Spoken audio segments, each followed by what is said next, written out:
Hello everyone and welcome back to Sudden Wealth. I hope you guys are doing very well.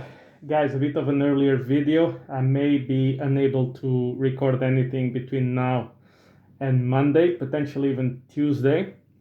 So I wanted to make a video before that. If you do enjoy the content, please consider dropping that like and subscribe. A little bit of a personal family reasons, but I will try to record in any case, but if I can't, at least I leave this video out here. So I'm going to cover a lot of things, starting with the sell-off that we've seen yesterday in the stock market. Basically, a lot of economic data is coming out and is actually quite bad. The Chicago PMI was terrible. It's showing signs not only of a recession, but of a strong recession. And I've said this before many times, you have the real economy, which is where people live day to day. Then you have the government numbers, and then you have the stock market. There's very little connection between each of them, particularly the stock market and the real economy. Stock market is driven by liquidity flows, and the real economy is driven by, well, the real situation on the world, right? Not the numbers, not the currency debasement, but actually what's really happening in the world. And then the government reporting on economic data, it's a bit like criminals reporting on crime. Do you think they're going to say, oh yeah, there's a lot of crime here, please send more police officers? Or will they report saying, no, this is great, there's nothing to see here, please go someplace else, right? I let you fill those blanks. We are approaching, obviously, the election, as you guys know, but then immediately after we have the Fed meeting. So next week will be volatile like crazy. Look, election period, particularly this one, I think, is going to be extremely volatile. Now, there are people who, are kind of gamblers, particularly leverage traders, that they love these environments, okay? And some of them play it very well, don't get me wrong. But the majority of people gets completely annihilated because you're not just competing against other retail, you're competing with large institutions that more likely than not are getting fed insider information about certain results in certain states, which means their level of information is incomparably better than yours. Now, can I tell you not to trade? Can I tell you to sit on your hands? Can I tell you to go all in leverage trading? Of course not, because if I would do that, I would give you financial advice, which I cannot do. What I am going to do, that I can say, I'm going to sit on my hands and pretty much ignore the noise as much as possible. Particularly not just on the day, but potentially over the other 1 to 2 weeks. And I decided to come around and give you a few numbers, potential numbers on the downside for the stock market and Bitcoin and Ethereum, to give you a little bit of an idea where, support should be found. Once again, am I advising you to trade? No. Am I advising you not to trade? Also no. I'm just letting you know the setup that I'm seeing out there. So if you look at the S&P 500, I think there's strong support at 5,595. If we break that, we're talking 5,400 or so. That should be very strong support. I think worst case scenario that I see is 5,250. Now that doesn't mean within next week, talking over the next couple of weeks or so. For the NASDAQ 100, not the normal NASDAQ, the NASDAQ 100, I see 19,784, 18,961, 18,452 as the worst case scenario that I see for this one. For the NASDAQ, the normal NASDAQ, if you will, I see 17,940, 17,104, and I think worst case scenario, 16,600. Actually, 16,597 or 598. Let's call it 16,600. For the Dow Jones, I see 39,954, 39,366, and also 41,161. So all these three levels are strong support. If one breaks, well, we should go basically test the others. For the Russell, we are actually at support right now, but it can go down to 2,107 and worst case scenario that I see is 2071. For Bitcoin, they're supported at 68,150, 64,745, 63,600. That to me would be like really the worst case. But if we break that, we can go to 60,000. Ethereum has support at 2,400, but below that there's very little support. So a lot of things can happen below that. So those are kind of the numbers looking out there. But these things can. I think it was 2016, where the stock market overnight was down like 4%, but then by the time the day opened, it already recovered all the sell-off. So extremely volatility. I'm talking, plus minus 4% overnight. It's not even during the day. In my view, it's quite the difficult task to navigate this market. So to me, I prefer to sit it down, think about the fundamentals. And to me, the fundamentals, they remain the same. Now, liquidity keeps on growing up. Currency debasement will continue. 2025 is still my target. Are we in 2025? No, we're not. So to me, this is purely a decision between are we going to have Kamala Harris? Are we going to have a 2020-21 style of cycle, or are we going to get 2016-2017 cycle?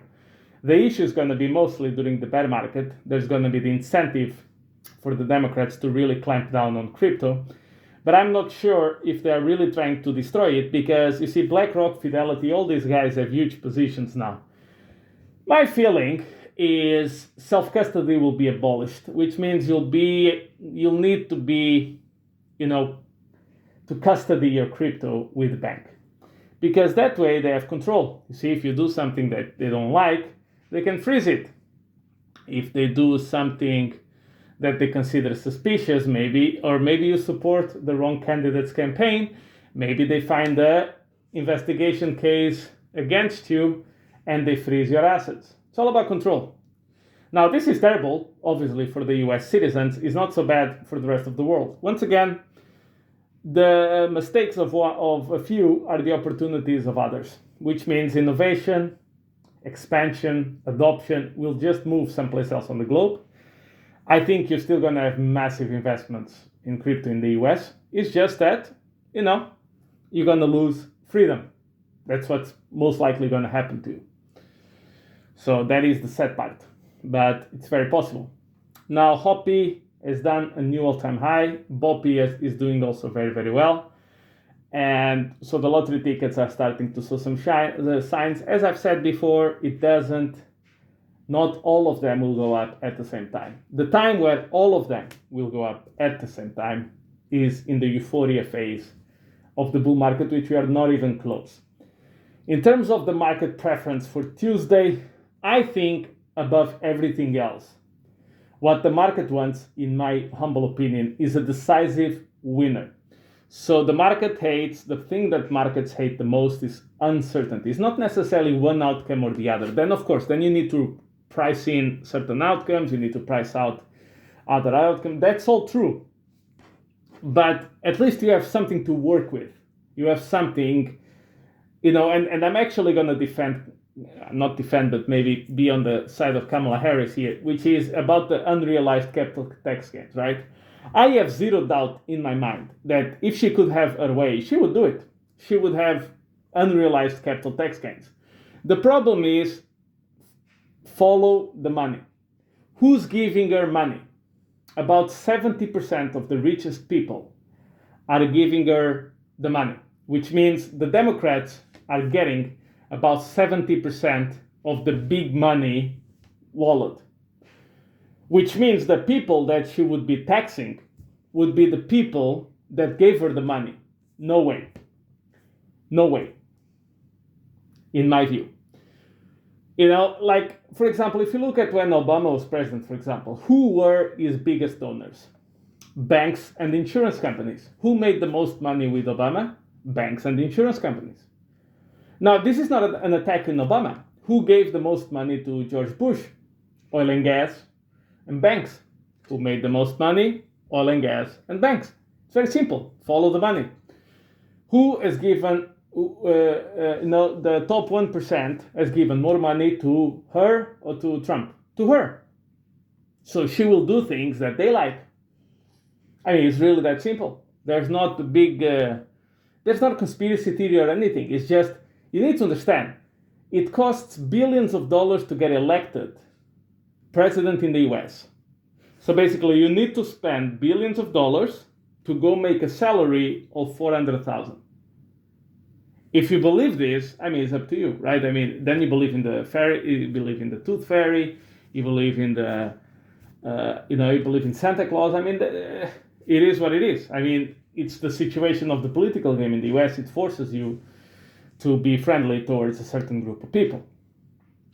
Now, I think if he wins, I think people will probably price in a little bit more better US economy, US companies' performance, those type of things. But by the way, with the levels that I just described, if we actually go to those levels, let's say that we sell off 7% from where we are today, the stock market still had an amazing year. So let's say between now and 31st of December, we sell off, 8%, 9%. We still have an amazing year by historical standards, on the back of another amazing year last year. So people need to understand, we need some breather here. We need some corrections, particularly when you are in the middle of extreme volatility. So what I think that the market wants is a clear, decisive winner. If the market could decide between Trump or her, I think they would probably decide Trump. That's my feeling. But I don't think it's going to be a, oh my God, S&P 3,000 or S&P 10,000. No, I don't think it's that level of discrepancy. I think you're talking more, okay, S&P 7,000 or S&P 7,800, something like this. I don't think it's such a massive difference. That's obviously just my opinion. Now, quick update on Richard Hart's court case. I advise you to watch your friend Somi's video. I think he covered it. He made a summary, very good summary about it. And I think the court case went very well. There was a lot of support by Mexicans and Polsicans in the courthouse. Don't forget that these people are supposed to be the victims, yet here they are all supporting him. And from what I've seen, look, the court hearing was not public, so it's difficult to expand much more on it. But apparently the judge, she is extremely knowledgeable on the subject.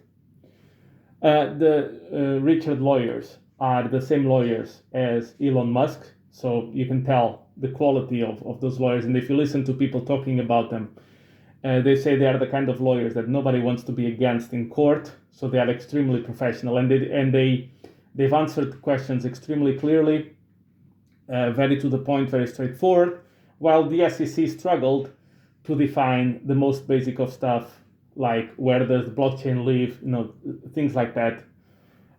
So they actually gave very ambiguous responses, and they even, try to have people lifting their hands in the air if they were Americans. This kind of desperation. So I think the SEC is going to get. I think after this hearing, I was not expecting the case to be dismissed yesterday. I saw some people expecting. I said, I don't think so. This is not typically how things work. But I think within 60 days, which means between now and the end of the year, okay, if you account for holidays, maybe first week of January, I think the judge will make a decision if she will dismiss the case or not. It seems the most likely outcome is that, yes, she will dismiss the case. It would actually be funny if she dismissed the case 5th of January. The reason is the bottom for X on Ethereum was 5 of January 2020. So how cool would it be if the case was dismissed 5 of January? Now, in this case, I understand there are a lot of people who don't like Richard and a lot of people who don't like Pulsion, etc. But I've said this before. I'm not a tribal guy in crypto. Maybe I'm the only one. I think if the entirety of crypto does well, I think that's positive. So, for example, I'd not necessarily like Coinbase, but I was happy that they beat the SEC. I couldn't care less about XRP, but I was happy that they beat the SEC. I couldn't care less about Grayscale, but I was happy that they beat the SEC. You see the point? Like, it's important in this situation. Okay, we can have, if you want, our little infights between, Bitcoin versus Ethereum, Ethereum versus Solana, this versus the other. But can we agree that if the SEC is involved, or if other if people who are trying to harm the space are involved, can we please agree that we stand together on that? Like, we can disagree on everything else, but can we at least agree on the common foe, if you will? I hope we can. So let's see. I think over the next 60 days we're going to see. And I think that's going to be crucial, particularly for big investors. You see, you have a lot of people with a lot of money, and they are now starting to come into crypto, right? And they don't have the patience or the time to go delve into all the intricacies of crypto and why Richard Hart, the arguments of Richard Hart for not being a security and for all this and that and the other. They don't have the time to say, look, is it fairly safe to invest in that? Yes. Am I going to get screwed by the SEC? Like, for example, in the case of Bitcoin or Ethereum. The answer is no. Okay, then I go for those. Oh, but you could make, I don't care. I'll put $1 billion in each. If I make 3 billion out of each, I'm already happy. You see my point? They operate in a different level. They are not interested in all the. Sometimes we speak to each other in a little bubble. See, most people are not, particularly people with big money and with a very busy schedules, they don't have time to go delve into all these little details. So if they have a crypto that says, hey, these guys went against the SEC and they won and the case was dismissed, that's great. Okay, then I have trust in it. See what I mean? Then I feel comfortable in dropping the money because they're already being attacked by the SEC and they already won, so they cannot come back again for the same thing. So that's the good part, right? And so let's see what happens. As I've said, 2025 to me is the target. I've always been positive towards Richard Hart ecosystem, and I decided to disclose my coins at the time. If for those of you who've been following me from the start, you will recall that I decided to disclose my coins during the week of the SEC initial target to showcase that I'm not coming here after good things happen. I'm coming here at the worst possible situations. And I believe in it. I have conviction in it like I had in the first day. Will I be right? I mean, who knows? Let's see. Am I trying to tell you, hey guys, you should copy me, you should copy? No. That's not what I'm doing here. Just being very transparent with my positions, where I am. You guys always know every time I buy a coin, I put it in the description. I say the point of entry, I say the average price or the average market cap that I come in. You guys say I'm always, and when I sell them, you always know that I always tell you that I've sold. So I'm always very transparent on that. And then my final point here is probably the reason why this video is going to be shadow banned, but I don't care, which is the whole election procedure in the US. I mean, as I'm an outsider, okay? So I don't vote in the US. Probably I could, right? There's so little control. I could just go there visiting and start voting. But to me, as an outsider, where the US is supposed to be the semblance of freedom for the West, the example of free and fair elections throughout the globe, I have to say I'm in complete shock. Like, I've never followed this very clearly. I mean, I know that the lawyers on the Republican side are doing a very good job because they already caught a few things in Michigan and in Pennsylvania that are now being sorted out. But these are really scary stuff.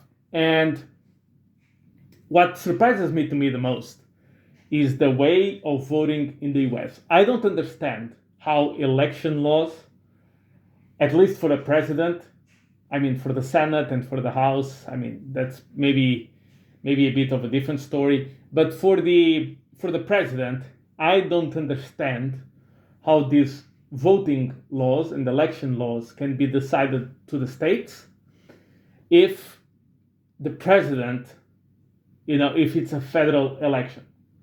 It should be federal laws. I mean, in my view, you should have the same laws across all the states, and to make it as impossible to rig as you can. The best way would be, as I've said before, blockchain, because then you could basically block that person from multi-voting. It would be so easy to audit and to track. It would be almost impossible to tingle with the results, etc., etc., etc. But I do understand it's a new technology, probably to throw people off, particularly the older people. I assume they would struggle with this. Okay, fine. But I mean, I'll just give you the example of the country where I live.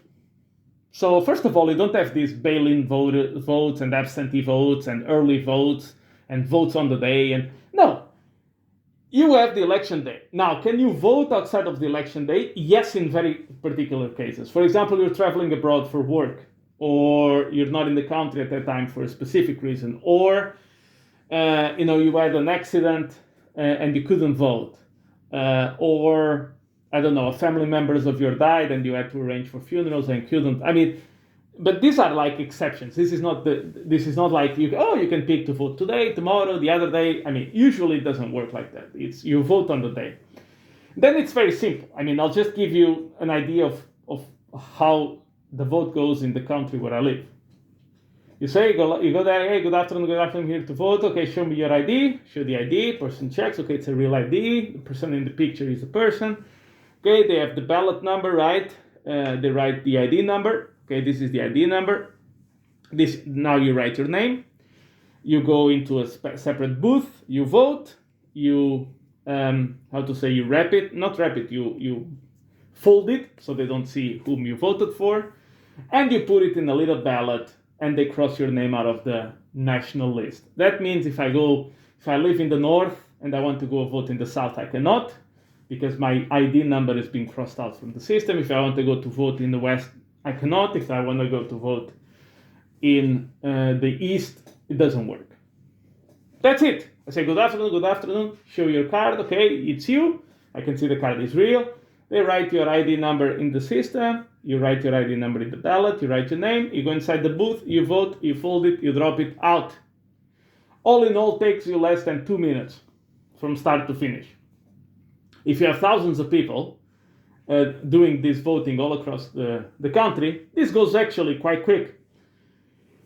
Within 12 hours, you have pretty much all the results. And then it's great because if there are states which are very close by, like meaning, 0.2%, like maybe 10,000 votes apart or something, it's what they do is they grab people from all different parties and they all count the votes together.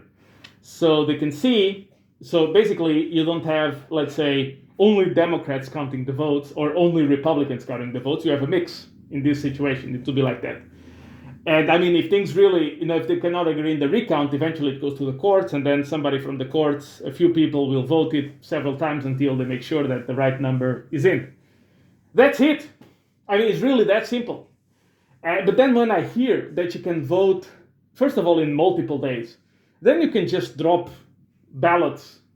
Nobody checks anything. You can just do it. Then you can vote without an ID. And then, even if you get caught, like this kid that was caught in Michigan voting, your ballot still counts. This, to me, is another one that I don't understand.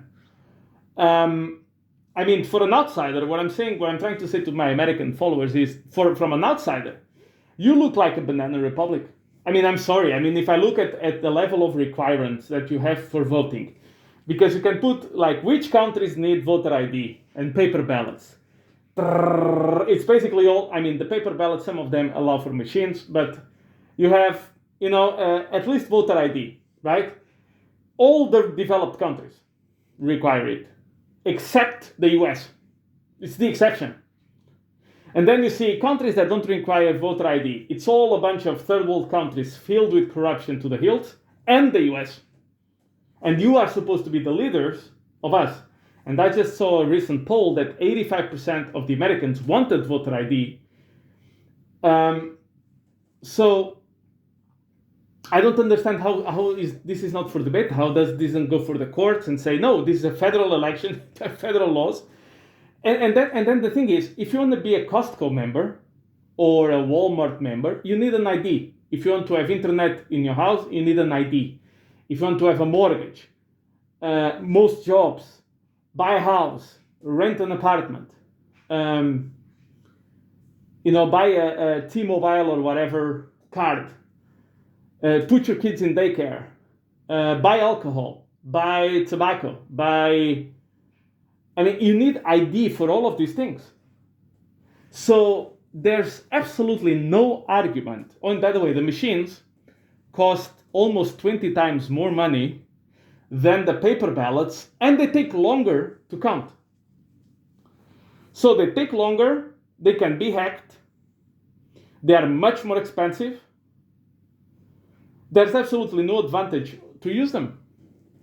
And for an outsider, the feeling that it gives is, oh, you want to leave the door open for shenanigans. This is what you want. Because there's absolutely no justification for why people couldn't present their ID when they're voting. Unless they don't have it, and they want certain people to vote that they shouldn't, and they want to mess with certain votes that they shouldn't. Right? It's the only way. It's the only reason why. There's no other reason possible at all. So that's actually quite saddening. I mean, I never looked into this into much depth because, I mean, this is not my country, right? I don't live there. It's not really up to me. But I do recognize how important this election is. Just, for international peace, but also for my crypto investments, right? So I'm being selfish here. But when I look at these things, I don't understand how nobody raises these points more often. I mean, to me, it's a complete embarrassment that the US is supposed to be the leader of the free world.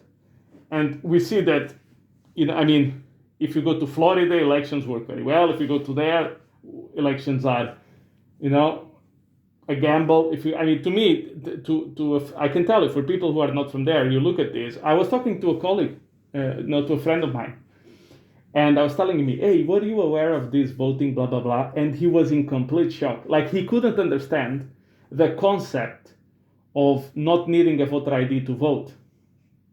He couldn't get it. Like, he was struggling. He said, but what are you saying? I mean, what do you mean by this? What do you mean by this? He couldn't grasp the notion, because he's also not from the US. He couldn't grasp the notion of not needing an ID to vote. Crazy. I mean, I hope that whoever gets elected, that this situation gets sorted out and you just have elections like any developed country on the planet, basically. And with that, thank you very much for your support, guys. Covered a lot of things here. As I've said, I'll try to post in the next few days, but if I can't, I've dropped a very big video. Thank you very much for your support, guys. Catch you in the next one. Don't forget, drop that like and subscribe and help me with the algo. Thank you.